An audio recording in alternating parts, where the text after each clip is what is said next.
Vesanto has followed a vegetarian diet since 1978 and has been vegan since 1993, driven by her passion for health, sustainability, and animal welfare.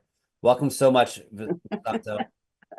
Thank you. Yeah, That's good. it was much tougher back then to be vegetarian and vegan as it is nowadays. Oh, it was. It was. I was thinking back. It was kind of a hippie thing to do. Yeah. I was teaching university, but I had hippie sympathies. Yeah.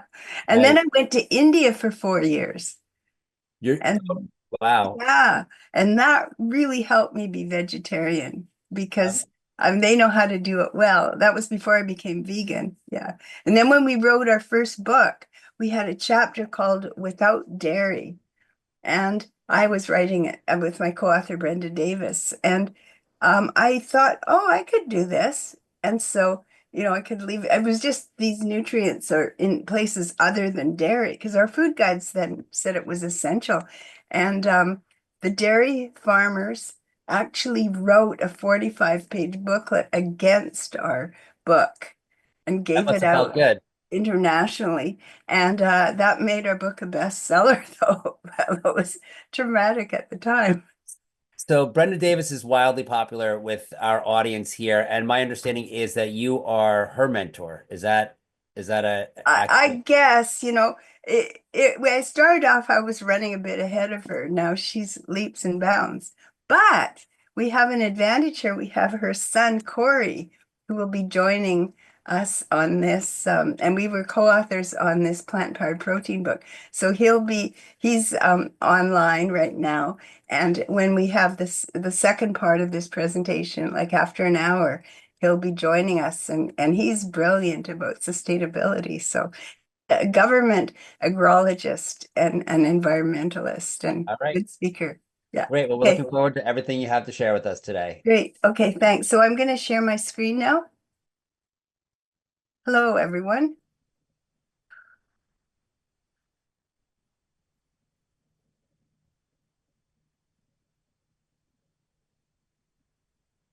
Is it all shared? Okay. So There we go. Now we can see. good. Okay. So this presentation is certainly about all the environmental impacts of our dietary choices and also some practical tips. So we'll explore what effects our dietary choices have on greenhouse gas emissions, water use, water pollution, land use, and land acidification, and how do popular diets compare in terms of carbon footprints. Practical tips for those who want to move forwards, including for all stages of the life cycle.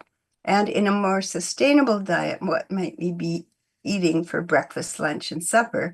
And we'll have Corey Davis on in this next second segment. So here are pictures of Brenda Davis at 66, very fit woman. Myself at 90, no, not 93, 83. I just turned that last week.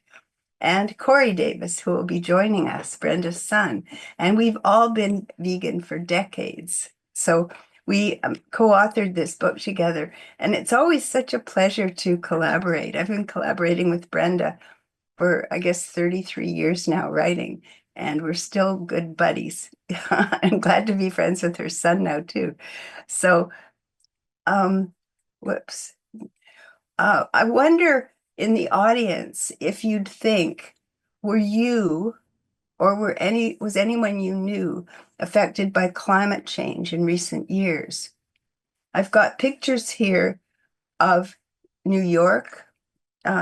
We were in New York. I was on a speaking tour, and about a year and a half ago, and there were these floods. One woman drowned in our hotel room, or an Airbnb, really. The roof started falling in. The plaster was falling on our suitcases because of so much rain on the roof that the gutters that deal with rain just couldn't manage it. The next picture is British Columbia, where my son and my daughter live. They have properties near each other, and the fire ended up 300 people lost their homes. They had to evacuate for 3 weeks while this fire was going on. And the only good thing about it, my grandson loved being in a hotel and he could order food that he wanted off the menu. He hadn't had that experience before, but it was really a tragic event other than that. And Silver Creek in North Carolina, floods, and I think a number of people lost their lives in that incident. And Pacific Palisades, we've all been shocked at what happened since this winter and the fires. So just think if you know people that have had these things happen to them. I think we're all getting so we do. This is about climate change and looking at the top line. The green line is if we manage to hold our global warming limited to below 1.5 degrees centigrade. And this allows us to have sustainable development.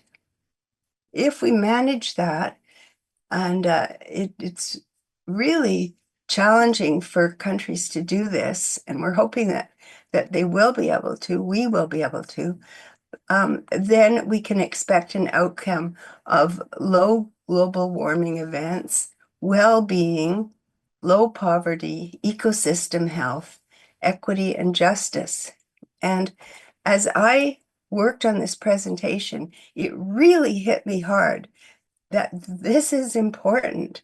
This is going to lead to tragedies for so many families, like what happened to my kids, neighbors, and worse than that for a lot of people. It's just going to be a tragedy if we don't manage to limit the global warming. And in that case, it will be the opposite. The red and yellow lines will have widespread vulnerability and poverty, people being homeless, people without water. It'll just be a tragic situation. So this was from the United Nations Intergovernmental Panel on Climate Change and their book. And I've put links on these slides just to show.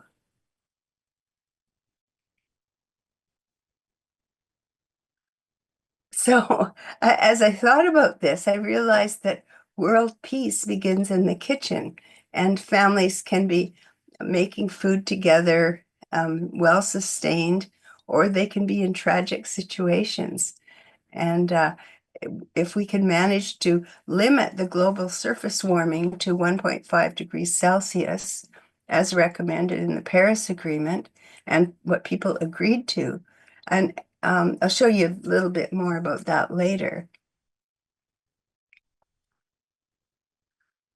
The yearly average global surface temperatures, if we wonder what this 1.5 degrees Celsius means, the pre-industrial era from 1850 to 1900 is considered the standard that we compare with. And we look to not go 1.5 degrees centigrade more than that. And you can see how things have changed. I mean, it's just drastic what's happening, and we hope it doesn't keep going up like that.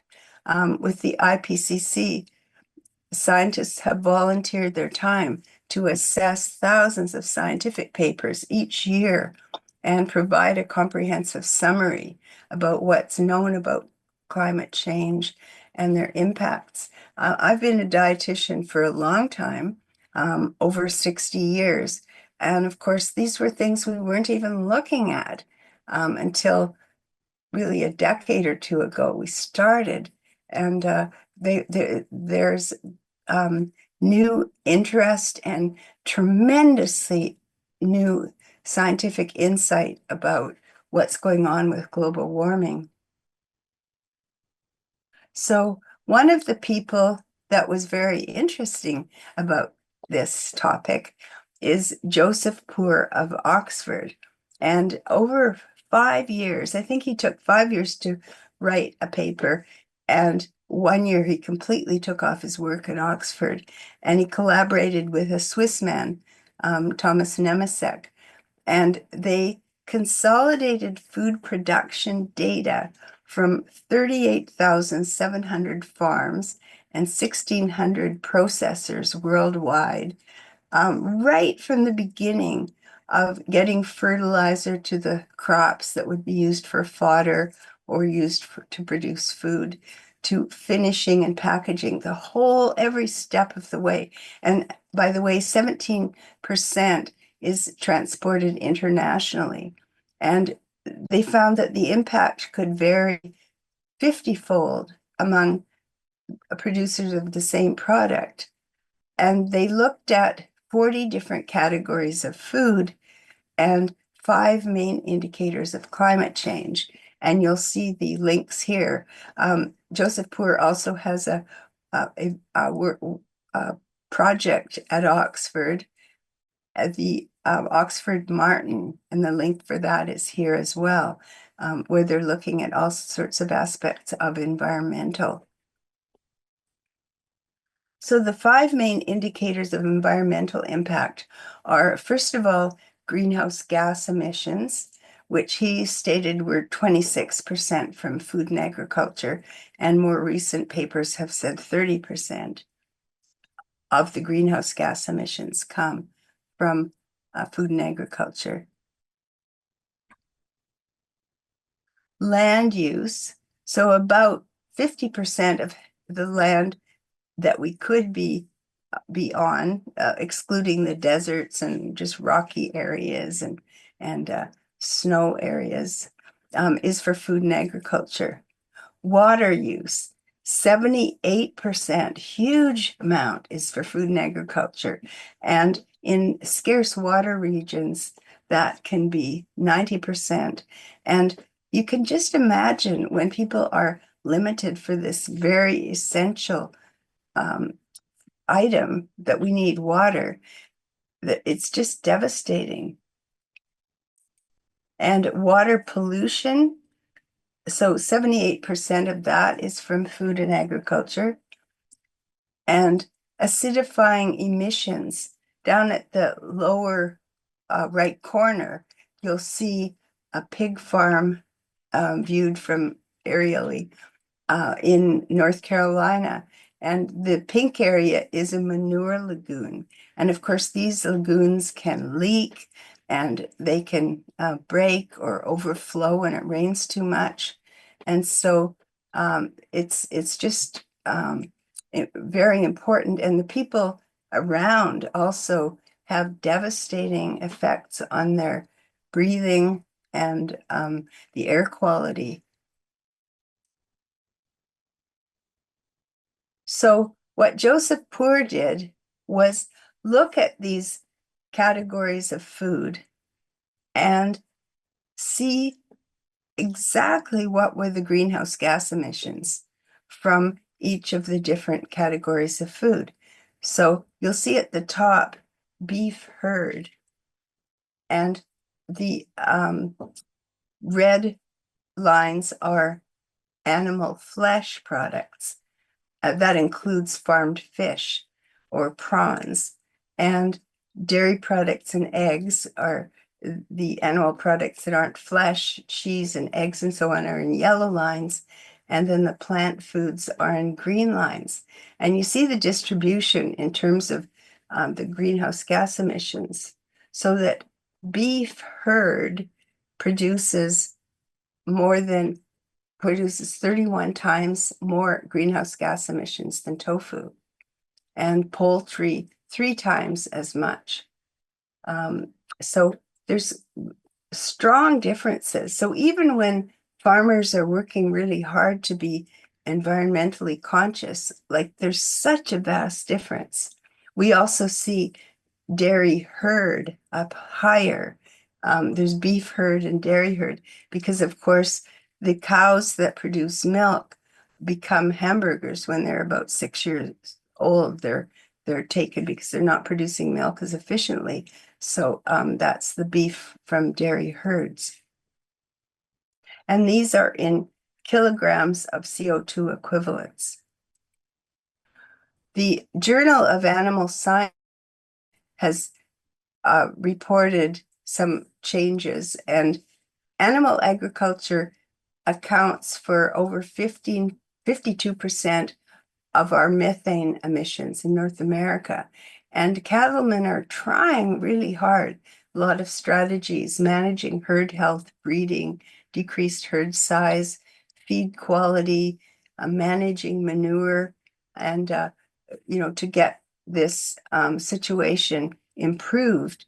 But just the process of feeding huge amounts of fodder to animals is causing these huge amounts of greenhouse gas emissions. So sometimes we've thought that the grass-fed beef were not as carbon intensive. And but it turns out from a paper that just came out this year, very, very recently, that grass-fed beef are equally as intensive as the industrial beef, despite any attempts at changing sequestration or getting the carbon to go back into the earth. And I lived on a cattle ranch for a year or so, 3,000 head of cattle, and saw them out grazing and being loaded into the trucks, and then they'd be trucked across to Cargill processing plants to be for the big feedlots, and then to be slaughtered, and then the meat would come back. And I just remember how complicated the whole process was. So they're not just happily out there on the range. If you recall from Poore's earlier study about CO2 emissions, that the beef production leads to 10 times more greenhouse gas emissions than poultry, 31 times more greenhouse gas emissions than from tofu, and 55 times more greenhouse gas emissions than from pulses.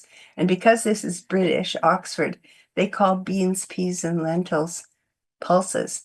So even with the attempts that they can do, and appreciate they are trying that, the greenhouse gas emissions are still far from the plant-based options that we can pick. And the references for these are here on each slide. So what to choose? And beef production also, as you'll see in some other slides, causes more problems with land use, irrigation, fertilizer requirement. And so it's only 5 to 20% of the calories in a US diet, but the production of beef dominates the food production resource use in the US and globally, undermining diet's sustainability. Here are some options that can be picked instead made from beans or tofu. If we look at water pollution, you'll again see that the beef, the dairy, and also the farmed fish are up there too. There all sorts of farmed plant foods are fed to the fish, and also some ground up animal products, and sinks to the bottom and is causing problems with the waterways and also contaminating the wild fish. So all these farmed aquaculture systems are causing problems as well. And tofu's way, way down, circled in green, lower down.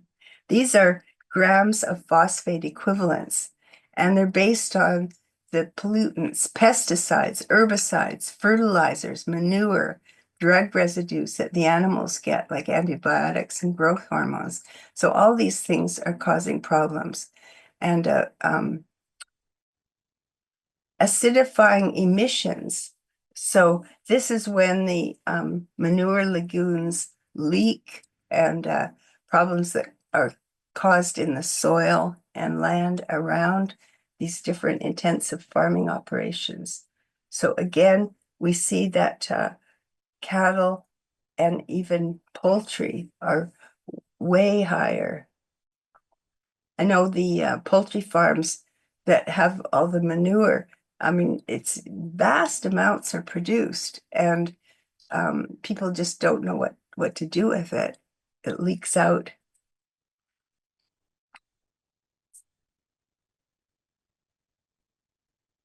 Now, I've got a tickle in my throat. Excuse me for that. Yeah.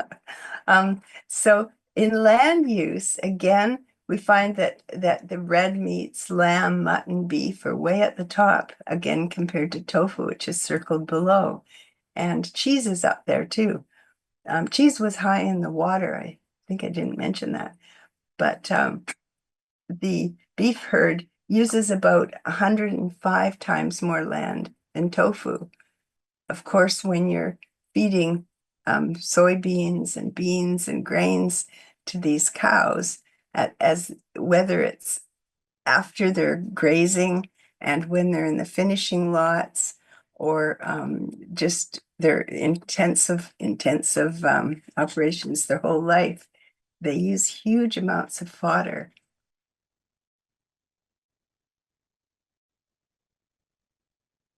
Next, I wanted to say that if you're interested in these, and I've actually found them more fascinating that when I dived into it all, there are charts on a website, ourworldindata.org, and then look at the environmental impacts of food. And these charts can be adjusted, like they have it beautifully set up. So you can look at land use we were looking before per kilogram of food, but you can change it so you're looking at per 100 grams of protein. So you compare all the protein providing foods specifically together. And you can also look at per calorie. So you can see it different ways. They have really beautifully set up. And so I was deeply touched by the magnitude of the challenges we face in changing this whole situation. But I think it's very important how people start to realize that red meat and even cheese and milk are causing huge problems. In about a year and a half ago, I'd been invited to speak in Costa Rica and went to stay with a friend down there. And I was amazed that how much of the forests in Costa Rica were being leveled so that they could have cattle. A lot of the Brazilian forests are being cleared, what I thought would be for cattle, but it's actually the soybeans and plants that are grown there are brought up for chickens, so for chicken production, because people are shifting a bit more towards chicken, and huge amounts of fodder is needed. This is from the IPCC, International Intergovernmental Panel on Climate Change, and just shows a bit about how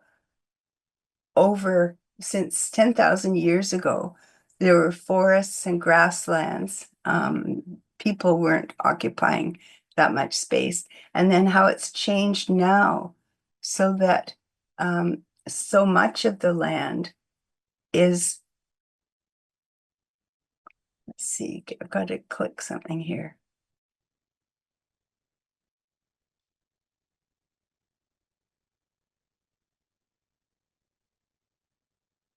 Um, 71% of our land surface is shown in the top bar, and that's the part that isn't barren, desert, glaciers, or rocks. So this is the part that is considered forests or shrubs back then.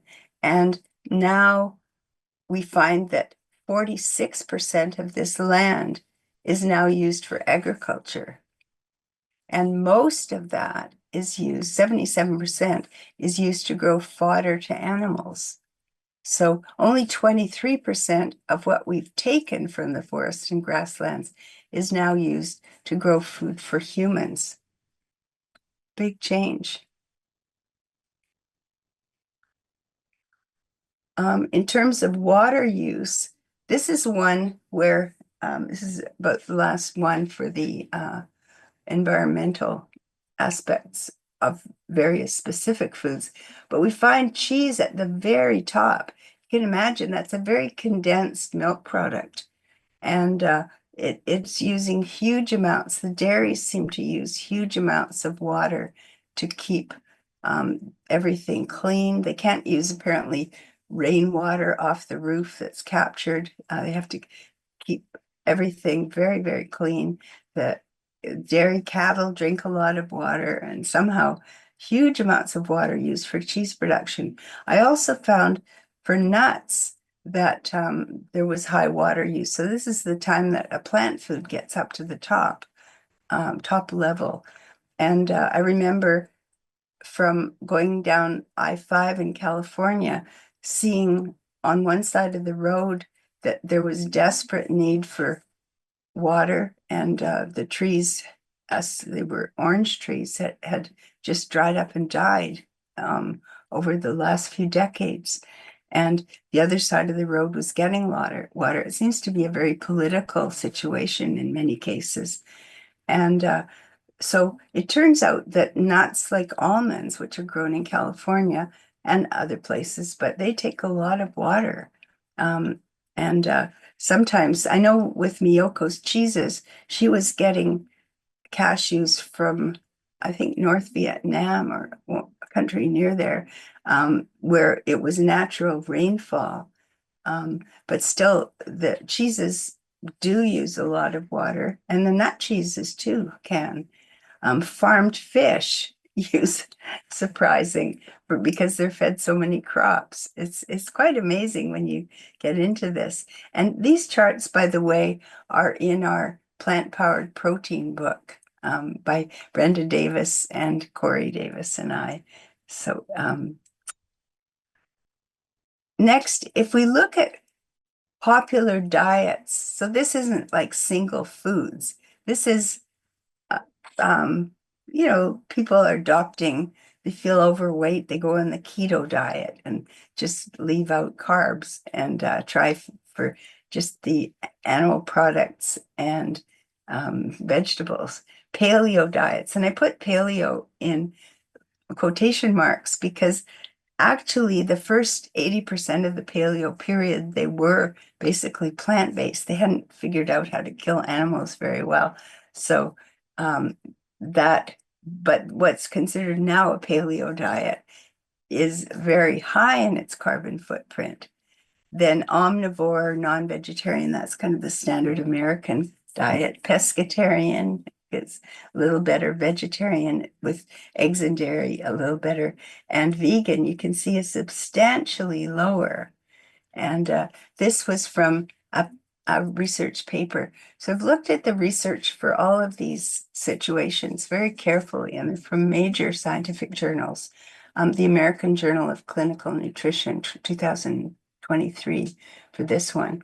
And they looked in terms of kilograms of CO2 equivalents per 1,000 calories.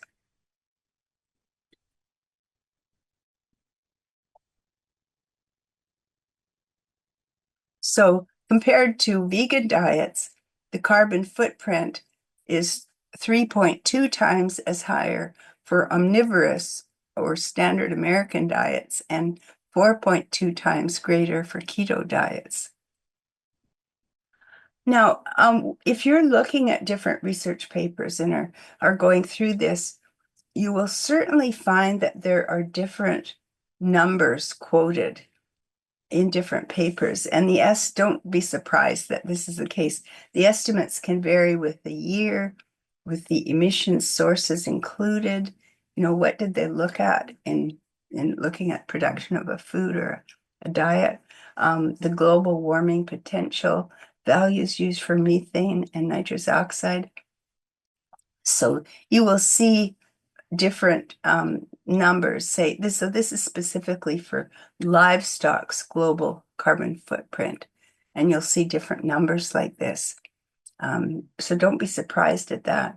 But we're still finding that the CO2 emissions are drastic. And this Springman paper is a very good one, looking at how to keep the food system within environmental limits. This is one of Corey's slides that I liked. So there's strong scientific consensus that we must limit livestock emissions as much as possible to meet climate targets.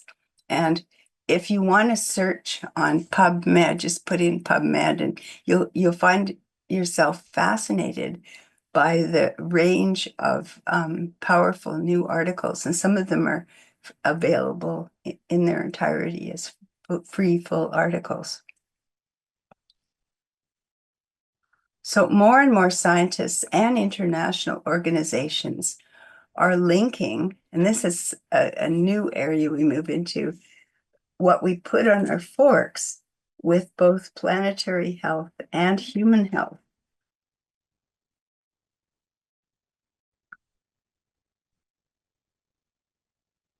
So they're saying, like here's the Eat Lancet Commission in 2019. There is, excuse me for the tickle in my throat.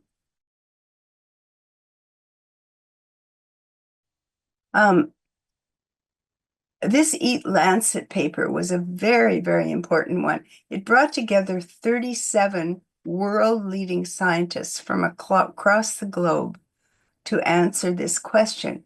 Can we feed a future population of 10 billion people a healthy diet within planetary boundaries? And I've thought about this too. I mean, I lived in India.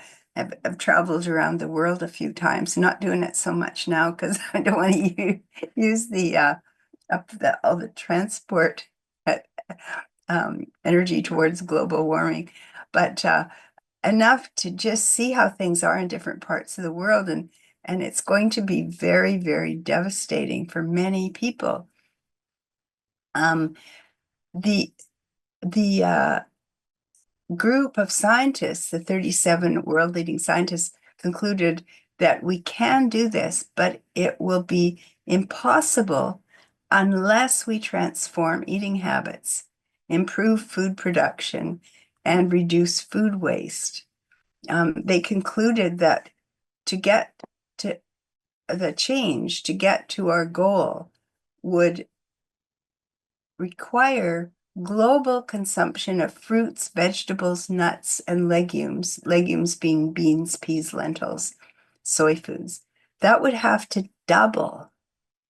And consumption of foods such as red meat and sugar will need to be reduced by more than 50%. And they noted a diet rich in these plant-based foods with fewer animal source foods will confer both improved health and environmental benefits. So they're starting to tie in. This isn't just going to be better for the planet, it's going to be better for our health because we have so many papers and research papers and studies that show that this exact shift will keep people healthier. In some of the developing countries, they need to eat more plant foods that will improve their health in various ways. And we in the developed countries need to eat less meat.